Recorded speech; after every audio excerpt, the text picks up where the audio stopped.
ऐसे टेढ़े मेढ़े बांके बिहारी हमारे हृदय में आ जाएंगे तो फिर वो हमारे हृदय को छोड़कर कभी नहीं जाएंगे।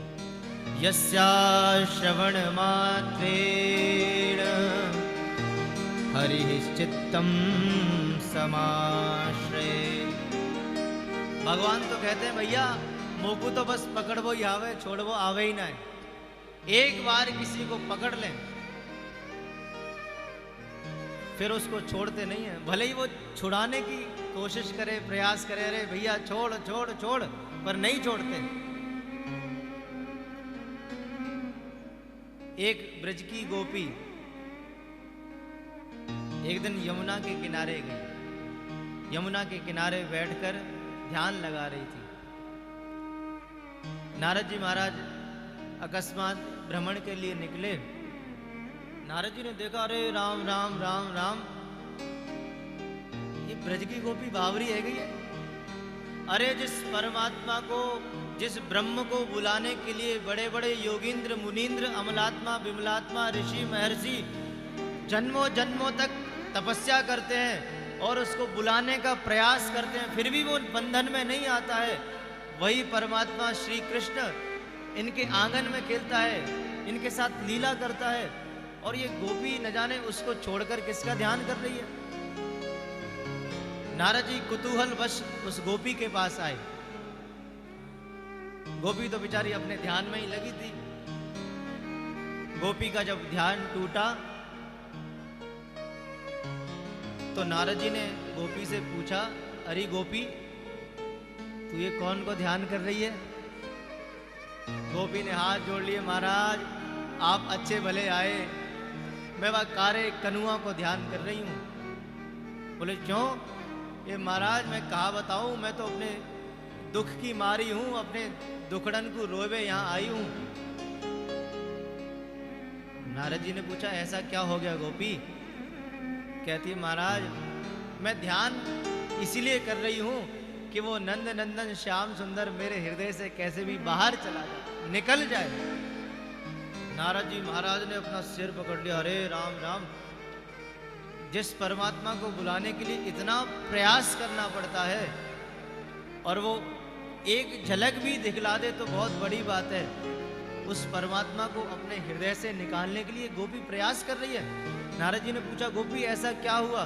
बोले महाराज मैं कहा बताऊं, ये नंद नंदन मेरे चित्त में ऐसा चिपक गयो है कि हर क्षण बस यही की याद आवे, यही मोकू दिखे। लाली मेरे लाल की जित देखूं तित लाल, लाली देखन में गई तो मैं भी हो गई लाल।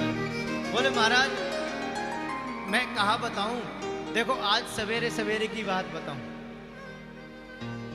मेरी सास ने मुझे कही कि बहू जाए के गाय धो के लिया। महाराज मैं गाय धोवे लगी।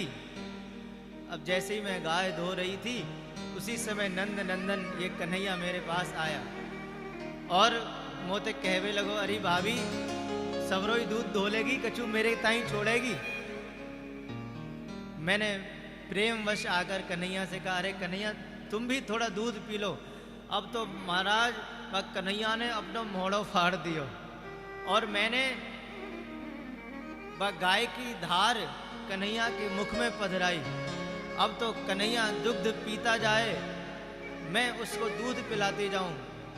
थोड़ी देर बाद मेरी सास ने मोकू देखो, अरे महाराज मेरी सास ने मोते खूब खरी खोटी सुनाई। अरे बहू तू बावरी है गई है, तेने भांग भांग खा रखी है, तेरे मैया बाप ने तो को कहा सिखायो? अरे देख तेने सबरो नुकसान कर दियो, सबरो दूध तेने धरती में फैला दियो। महाराज जैसा कोई कन्हैया नहीं है, वो तो मेरे भाव जगत का कृष्ण था जो प्रत्येक क्षण मेरे साथ में रहता है। महाराज मैं उस दूध को लेकर आई, मेरी सास ने मुझे खूब खरी खोटी सुनाई। सास नाराज है कि बोली जा काऊ काम की ना है, जाके जमुना ते जल भर के लिया। महाराज मैं जल भरने गई, मैंने जल भर लियो। अब ददिया सास के जमाने की मटकी थोड़ी भारी। मैं ढूंढने लगी कोई उठाने वाला मिल जाए, इतने में कन्हैया जी प्रकट हो गए। बोले भाभी मैं उचवाए दूं? ब्रज में उचवाना कहते हैं उसको। गोपी कहती है महाराज जैसे ही कन्हैया ने वो मटकी मुझे उचवाई, मैंने मटकी थोड़ा ऊपर उठाई और वो मटकी मेरे हाथ से जमीन में गिर गई और धम्म से फूट गई।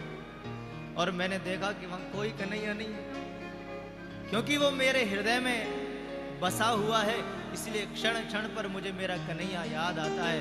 अब महाराज मेरे ददिया परददिया सास के जमाने की वो माट मटका सब फूट गए और मैं अपने घर जब खाली लौट के आई तो मेरी सास ने फिर मुझे खूब खरी खोटी सुनाई। अब तो महाराज बस मैं अपनी समस्या को समाधान ढूंढने आई हूँ और यहाँ यमुना के किनारे बैठ के ध्यान लगा रही हूँ कि कैसे भी ये कन्हैया मेरे हृदय से चलो जाए। नारद जी कहते हैं गोपी तू धन्य है। सनत कुमारों ने कहा भैया जब तुम भागवत की कथा सुनोगे तो भागवत की कथा सुनने से भगवान तुम्हारे हृदय में आकर विराजमान हो जाएंगे।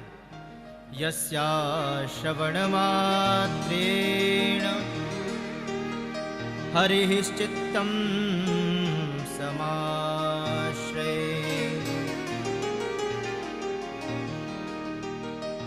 सनत कुमारों ने बड़ी